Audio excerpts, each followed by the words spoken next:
चलिए सबसे पहले बात करेंगे मौसम की। हिंदुस्तानी साहिल और बहरे अरब की सिमत हवा के दबाव में तेजी से पेशकदमी करते हुए तूफान में तब्दील हो चुका है। इस तूफान को हुक्काम ने हीका का नाम दिया है। महकमा मौसमियात के मुताबिक ये तूफान आइंदा चंद दिनों में कमजोर पड़ जाएगा, लेकिन हीका तूफान आइंदा चंद घंटों के दौरान किसी भी वक्त हिंदुस्तानी साहिली सरहद में दाखिल हो सकता है और इसी के ज़ेरे असर दोनों तेलुगु रियासतों यानी तेलंगाना और आंध्र प्रदेश के कई मुकामात पर औसतन या फिर शदीद बारिश का इम्कान है। एपी में बारिश का सिलसिला लगातार जारी भी है।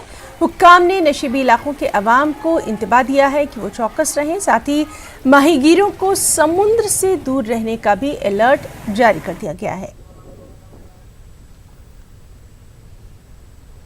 और वहीं दोनों तेलुगु रियासतों में गुज़िश्ता 2 दिनों से मूसलाधार बारिश का सिलसिला भी जारी है। कल रात भी शहर हैदराबाद में जबरदस्त बारिश हुई है। इसके सबब सड़कें झील का मंजर पेश कर रही थी।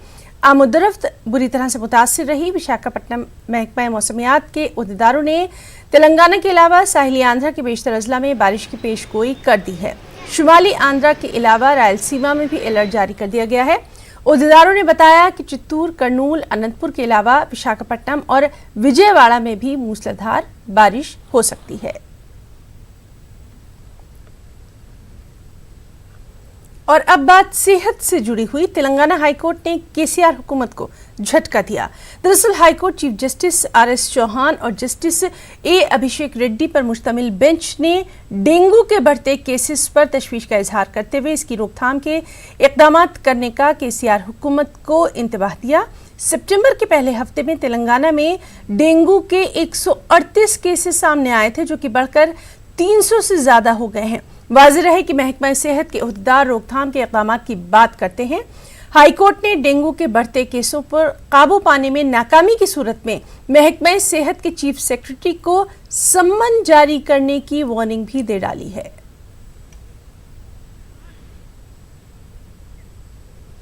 आए दिन माहौलियात में हो रही तब्दीली पर रियासती गवर्नर तमिलिसाई सौंदरराजन ने तशवीश का इजहार किया है।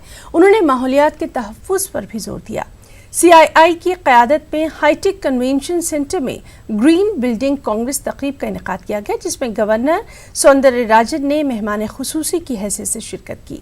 साथ ही माहौलियात में आ रही तब्दीली पर दुनिया के माहिरीन की क़यादत में 4 रोज़ा इजलास का हैदराबाद में आगाज़ किया गया।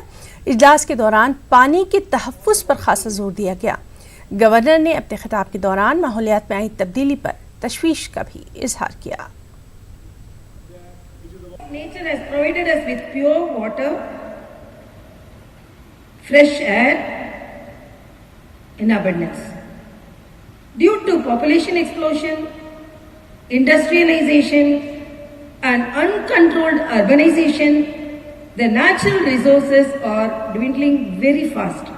Solar energy has been implemented in the Raj Bhavan. And we have banned plastic. Its Raj Bhavan is now plastic free. And we have replaced with glass bottles, and we have replaced with mud bottles. That mud bottles, even though it appears very simple and cheap,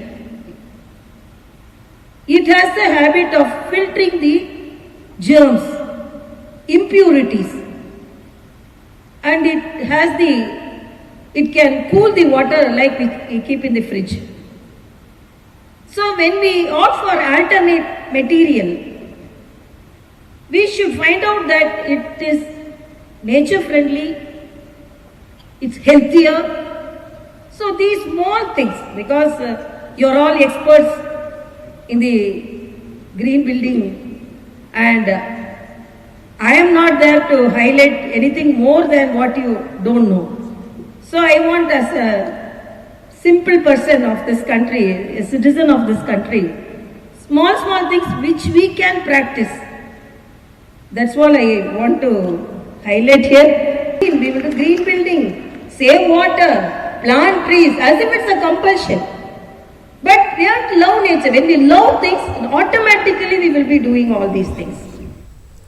Secunderabad railway Nilayam में आज south central railway के general manager Gajanan Mallya से तेलंगाना और कर्नाटक के अरकान parliament ने खास मुलाकात की है। इस मीटिंग में मरकजी मुमलिकती वज़ीर दाखिला जी किशन रेड्डी भी मौजूद रहे। अरकान पार्लियामेंट ने तेलंगाना में रेलवे खिदमात को बेहतर बनाने, स्टेशन को अपग्रेड करने, नई रेलवे लाइन बिछाने की मांग की। MMTS सेकेंड फेज को शुरू करने, साथ ही MMTS खिदमात को तोसी देने पर भी यहाँ जोर दिया गया। MPs ने रेलवे फंड्स के हुसूल और उसको खर्च करने पर भी जनरल मैनेजर से नुमाइंदगी की। The rail network in Telangana, the works which are ongoing, the new sanctions, the surveys which are in hand and the new surveys which are required to be done, and the progress of ongoing works like Manoharabad, Kottapalli, MMTS phase 2, Bhadrachalam, Sattupalli and Bhadrachalam Kovur, Hyderabad, Nandyal, Krishna Vikarabad, Bhadrachalam, Sattupalli, Pandurangapuram, Sahara Pakka, Gadwal Bacherla. These are the new surveys. Increasing train services and improving connectivity to important places within Telangana and across the country. There is a demand for MMTS services on the Medchal Secunderabad line, Demo Memo services in lot of rural areas, additional stoppages at various stations for through trains, increasing frequency of long distance trains, discussed on how the funding of the projects will be taking place, the assistance which we require from the state government and the central government, and I am sure as an outcome of the meeting, a lot of things will get speeded up and we will be able to come up to the expectations of the people. Thank you. मुमलिकती वज़ीर दाखिला जी किशन रेड्डी ने इंकशाफ किया है कि हैदराबाद में 6000 से ज़ायद Rohingya बाशिंदे मुकीम हैं। जी किशन रेड्डी ने कहा कि रियासती हुकूमत ने ये रिपोर्ट दी है। स्टेट गवर्नमेंट में रिपोर्ट दिया है, नहीं 6000 में बोलो ना, मैं खुद बोलो ना, रिपोर्ट मेरे पास है। स्टेट गवर्नमेंट रिपोर्ट दिया है 6000 से ज्यादा रोहिंग्यास जम्मू कश्मीर के बाद हैदराबाद में है। रोहिंग्या कोई म्यांमार के बाजू नहीं है, हैदराबाद म्यांमार के बाजू नहीं है, मगर म्यांमार से इधर इतने लोग बहुत 10 साल से लोग है इधर। अभी रोहिंग्या कैसा आया, हैदराबाद क्यों आया, हैदराबाद क्यों कौन लाया, हैदराबाद कौन उनको शेल्टर दे रहे, ये सोचने का बात है। कोई बॉर्डर पे रहे तो कोई किसको भी चर्चा करने की जरूरत नहीं। जम्मू कश्मीर बॉर्डर पे है, वेस्ट बंगाल में बॉर्डर पे है, असम में बॉर्डर पे है, कुछ लोग या भाई नजदीक आए होंगे ऐसे समझते। वो सब छोड़ के बीच में, देश के बीच में हैदराबाद में आए हैं। जम्मू कश्मीर का सबसे ज्यादा नंबर हैदराबाद में। कांग्रेस लीडर वी हनुमंतराव ने ट्रंप की जानिब से वज़ीर आज़म को फादर ऑफ द नेशन कहने की मजम्मत की है। साथ ही उन्होंने कहा कि मोदी हरगिज़ महात्मा गांधी के बराबर नहीं हो सकते। उन्होंने इस मामले पर पीएम को अपनी चुप्पी तोड़ने की भी अपील की है। जी, आप इतना ऊंचा नहीं है, महात्मा गांधी बहुत बड़ा ऊंचा है, उनके लेवल आप नहीं है। आप अपने को के क्रेडिट देता, उसको वोटों की जरूरत है। इंडियंस लाखों लोग हैं वहां पर, उनके वोट लेने के वास्ते एक नया नरेंद्र मोदी को जाति पिता का टाइटल दिया। अभी भी आपको मौका है, नरेंद्र मोदी जी, आप बोलो मैं ये काबिल नहीं हूं, उनका दर्जा अलग है, मेरा दर्जा अलग है, बोले तो तुम्हारा वैल्यू बढ़ेगा। ये मेरा रिक्वेस्ट है। मगर हर आदमी दिल से सब हद हो गया, अरे भाई ये क्या है भाई, महात्मा गांधी का दर्जा नरेंद्र मोदी को देते क्या? ये चर्चा चल रहा, इसको रोकने का काम करिए, समय है, इसको विड्रा करने का काम करो, नहीं है तो ये हिस्ट्री कभी भी तुमको, हर आदमी हिस्ट्री के खिलाफ तुम्हारा नाम रहेगा। महात्मा गांधी को दर्जा किसी का नहीं इस देश में, वो एक ही आदमी है, ऊंचा आदमी है, जिसका नाम महात्मा गांधी है। उस गांधी के साथ आप अपना जोड़ने का काम बंद करो, बंद करो, बंद करो। तेलंगाना के वज़ीर अक़लियती बहबूद के ईश्वरप्पा ने कोत्तापेट के विक्टोरिया मेमोरियल स्कूल का दौरा किया। उन्होंने तलबा से मुलाकात की। स्कूल के अहाते में शजरकारी की गई। साथ ही उन्होंने यहाँ तलबा के साथ खाना भी खाया। रियासती वज़ीर ने इस मौके पर कहा कि हुकूमत पसमानदा तबकात की तरक्की के लिए ठोस इक़दाम उठा रही है। उन्होंने हरिता हरम को तेलंगाना का खास प्रोग्राम भी करार दिया। ప్రతిష్టాత్మకంగా తీసుకున్నటువంటి ముఖ్యమంత్రి గారి యొక్క నిజంగా ఇంట్రెస్టెడ్ ప్రోగ్రామ్ ఇది. ఇప్పటికే 150 కోట్ల మొక్కలు నాటి రికార్డు స్థాయిలో తెలంగాణ రాష్ట్రం ముందుకు పోతున్న సమయంలో మరి ఈరోజు ఈ విఎం హోమ్స్ లో కూడా మనం ఈ హరితహార కార్యక్రమాన్ని చేసుకోవడం జరుగుతోంది. అంతేకాకుండా విఎం హోమ్ ఏదైతే ఉందో ప్రత్యేకంగా ఆర్ఫనైజ్డ్ పిల్లల కోసమే ఏర్పాటు చేసినటువంటి స్కూల్ కాబట్టి దీని నిర్వహణ చాలా బాగుండాలి. ఇక్కడ ఉన్నటువంటి చిన్న చిన్న లోపాలన్నీ కూడా సరిచేయడం కోసం కూడా పూర్తి స్థాయిలో ప్రభుత్వ పరంగా మరి పరిశీలించి వాటిని పరిష్కారం చేస్తాం. तेलंगाना के जिला सूर्यापेट में नेशनल हाईवे 65 यानी 65 पर प्राइवेट बस सुबह की अवलिन सातों में हादसे का शिकार हो गई। विजयवाड़ा से हैदराबाद जाने वाली एक बस पलट गई और सड़क से नीचे गहरी खाई में जा गिरी। इस बस में 49 मुसाफिर सवार थे। 20 मुसाफिर जख्मी बताए गए हैं, जिसमें से एक की हालत नाजुक है। जख्मियों को करीबी गवर्नमेंट अस्पताल मुंतकिल किया गया। दीगर मुसाफिरीन को हैदराबाद लाया गया है। पुलिस ने मामला दर्ज करके तफ्तीश शुरू कर दी है। और वहीं तेलंगाना के वरंगल अर्बन जिले की एक केमिकल फैक्ट्री में धमाका पेश आया। वरंगल के रामपुर सनती इलाके की Vajra matrix and tools factory में धमाका हुआ। इसमें 3 मुलाजमीन जख्मी हो गए। इनमें 19 साल प्रियंका, 40 साल स्वरूपा और 38 साल रजीता शामिल है। प्रियंका को MGM अस्पताल दाखिल करवाया गया, जबकि स्वरूपा और रजीता को दूसरे अस्पताल ले जाया गया। पुलिस ने बताया कि धमाका और आग लगने की वजह केमिकल है। ACP काजीपेट नरसिंह राव ने फैक्ट्री का दौरा किया। तेलंगाना के जिला संगारेड्डी जहीराबाद मंडल रंजूल के करीब एक 2 व्हीलर और कंटेनर में तसादुम पेश आया। इस हादसे में 2 व्हीलर पर सवार 2 नौजवानों की मौत हो गई। कोहीर मंडल के बिलालपुर से ताल्लुक रखने वाले सैयद मुस्तफ़ा और अब्दुल सरदार 2 व्हीलर पर जा रहे थे कि इस दौरान ये हादसा पेश आया। सैयद मुस्तफ़ा की मौके पर मौत हो गई, जबकि अब्दुल सरदार की इलाज के दौरान मौत हुई। कंटेनर ड्राइवर फरार बताया गया है। जहीराबाद रूरल SI ने मुकाम हादसे पर पहुंचकर केस दर्ज करके तहकीकात शुरू कर दी है। और अब खबरों की तफसील। फ्रांस के सनतकारों के एक वफ्द ने आज आंध्र प्रदेश के वज़ीर-ए-आला YS जगनमोहन रेड्डी से खास मुलाकात की है। 13 रुकनी वफ्द 2 रोज़ा दौरे पर आंध्र प्रदेश पहुंचा। फ्रांस के वफ्द ने AP में सरमायाकारी के सिलसिले में तबादला ख्याल किया। आंध्र प्रदेश के वज़ीर और ओहदेदारों ने रियासत में सनतों के क़याम की ज़रूरत और सरमायाकारी को राग़िब करने के ज़िम्न में वफ्द के अरकान को तफसीलात फराहम करवाईं। समझा जाता है कि फ्रांस का ये वफ्द आंध्र प्रदेश के इंफ्रास्ट्रक्चर से बेहद मुतासिर हुआ है। उन्होंने dairy, automobile, electric grid, automation और फूड प्रोसेसिंग के शोबेजात में सरमायाकारी करने की ख्वाहिश का भी यहाँ इजहार कर दिया है। आंध्र प्रदेश में सिंगल यूज प्लास्टिक पर पाबंदी आयद कर दी गई है। रियासती हुकूमत ने इस सिलसिले में खास अहकाम जारी करते हुए ताड़ेपल्ली में वाक़ CM कैंप ऑफिस में वज़ीर-ए-आला जगनमोहन रेड्डी ने महकमा जंगलात और सियाहत के अहदेदारों के साथ जायजा इजलास मुनक्किद किया। इसमें महकमा जंगलात के वज़ीर बालिनेनी श्रीनिवास रेड्डी भी मौजूद रहे। इस दौरान जगनमोहन रेड्डी ने कहा कि माहौलियात को नुकसान पहुँचाने वालों को बख्शा नहीं जाएगा। आंध्र प्रदेश के अवाम के लिए खुशखबरी है। रियासत की YCP हुकूमत 10 अक्टूबर से कुंटी वेलुगु स्कीम को शुरू करने जा रही है। ये स्कीम जुमला 5 मरहलों पर मुनक्किद होगी। पहले 2 मरहलों में स्कूली तलबा का अहाता किया जाएगा। बकिया 3 मरहलों के दौरान समाज के कमजोर तबकात का अहाता किया जाएगा।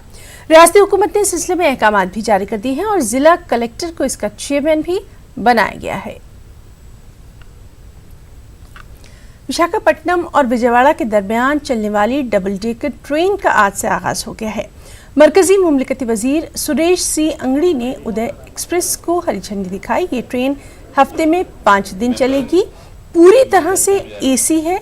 इसमें 9 डबल डेकर कोचेस के अलावा 2 पावर कार कोचेस भी हैं। जदीद टेक्नोलॉजी से लैस उदय एक्सप्रेस में डाइनिंग के अलावा टीवी और अनाउंसमेंट की सहूलियात भी मौजूद हैं।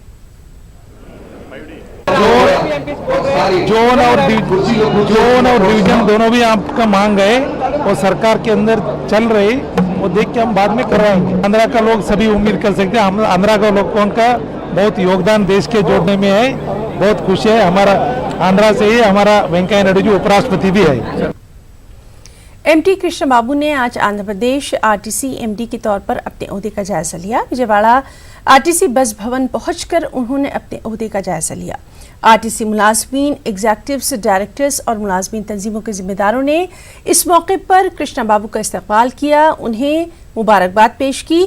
मीडिया से रूबरू होते हुए उन्होंने कहा कि वज़ीर आला जगन मोहन रेड्डी रियासत में ट्रांसपोर्ट सहूलियात को मजीद बेहतर बनाने के लिए संजीदा है और इसी मकसद से आरटीसी को हुकूमत में शामिल किया गया है। उन्होंने कहा कि तमाम मुलाजमीन के ताउन से इदारे को मजीद तरक्की की सिमत ले जाया जाएगा। ఏపీఎస్ఆర్టీసీ ఎంప్లాయీస్ని గవర్నమెంట్లో డిపార్ట్మెంట్ ఆఫ్ పబ్లిక్ ట్రాన్స్పోర్ట్గా క్రియేట్ చేసి తీసుకోవడానికి నిర్ణయం తీసుకోవడం మీ అందరికీ తెలిసిందే. ఇప్పుడు అది ప్రాసెస్ నడుస్తోంది.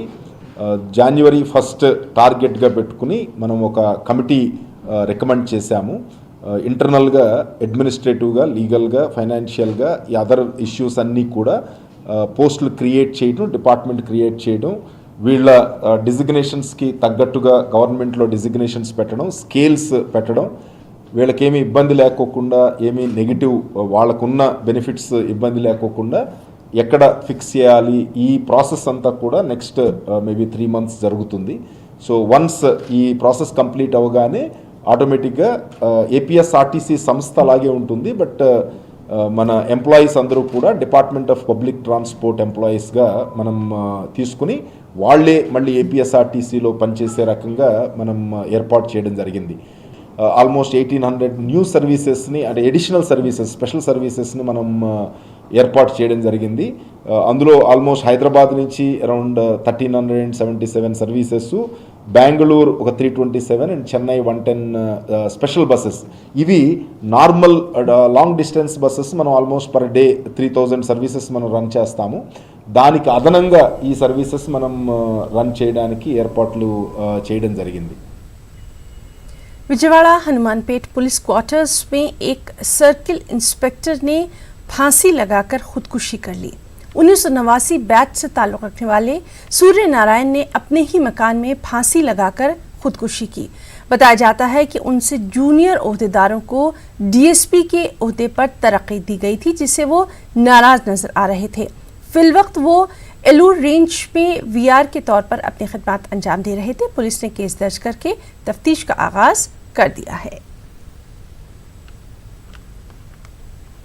करनूल कलेक्टर दफ्तर पर असातिज़ा तंजीम फाप्टू की जानिब से एहतजाज किया गया। एहतजाजियों ने हुकूमत के खिलाफ नारेबाजी की और हुकूमत से दशहरा से कब्ल ट्रांसफर के अहकाम जारी करने की मांग की। बसूरत दीगर असेंबली का घेराव करने की इन लोगों ने धमकी दी।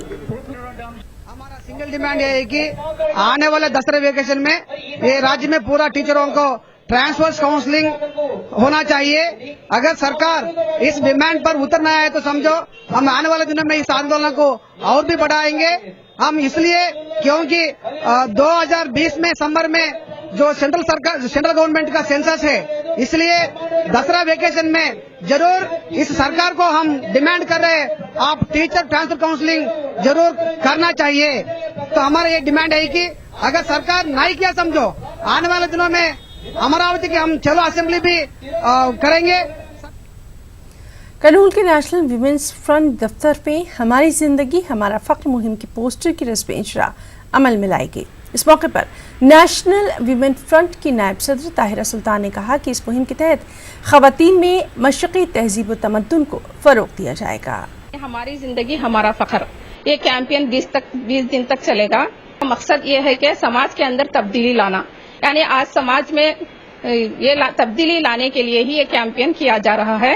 और हम देख रहे हैं कि हमारे घरों के अंदर, खानदानों में गैर रस्म और रिवाज बढ़ते जा रहे हैं। खवातीन टीवी शो और रियलिटी शो देखकर अपने बच्चों के परवरिश को नजरअंदाज कर रहे हैं और माँ बाप की ठीक तरबियत ना होने की वजह से हमारे बच्चे गलत रास्ते की तरफ बढ़ रहे हैं। मगरबी कल्चर को अपना रही है और हमारे बच्चे तमाम लोग बुराई के दलदल में फंसते जा रहे हैं। तो उन्हें बुराइयों से निकालना है और इस बच्चों के अंदर, तमाम लोगों के अंदर अवेयरनेस लाने के लिए ये कैंपेन किया जा रहा है। हम इस कैंपेन के जरिए से प्रोग्राम्स करते हैं, वो हैंडबिल तकसीम करना और डोर टू डोर विजिट करना और मोहल्ला वाइज प्रोग्राम्स, सेमिनार्स किए जा रहे हैं।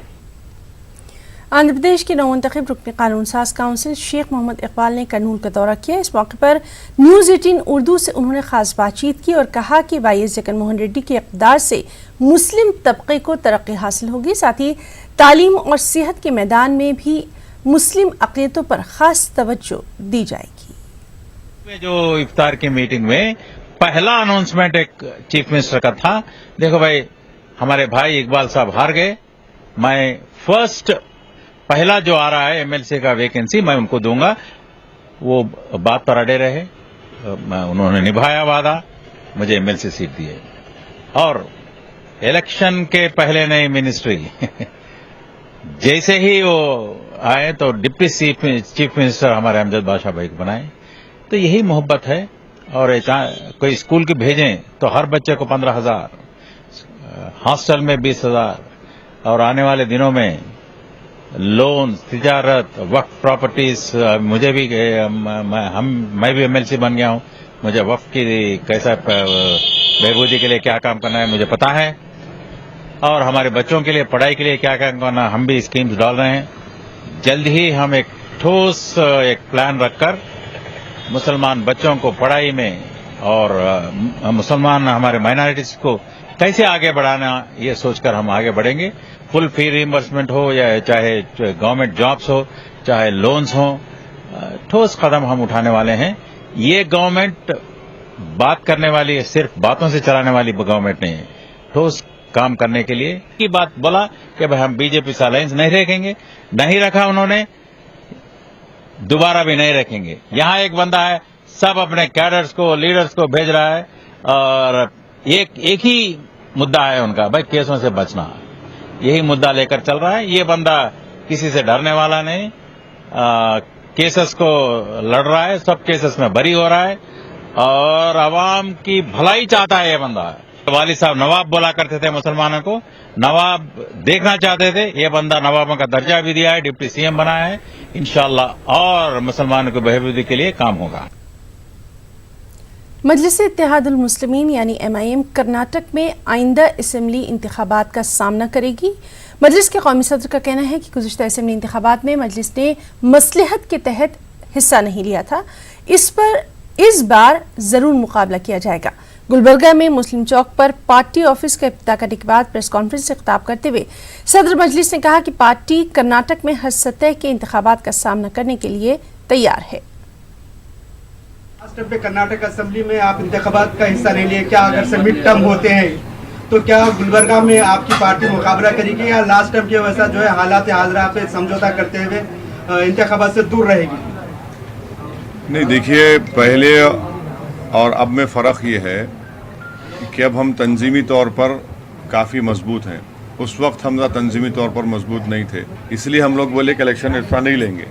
उसके बाद ये फैसला लिए कि चलिए हम हमारे कुमारास्वामी साहब की पार्टी को तायद करते हैं, मगर अब यकीनन हम इलेक्शन में हिस्सा लेंगे अगर असेंबली के इंतखाबात होते हैं तो, जिसका मुझे नहीं मालूम क्या होगा, कब होंगे, मगर जब। तो इस बुलेटिन में फिलहाल इतना ही। आदाब।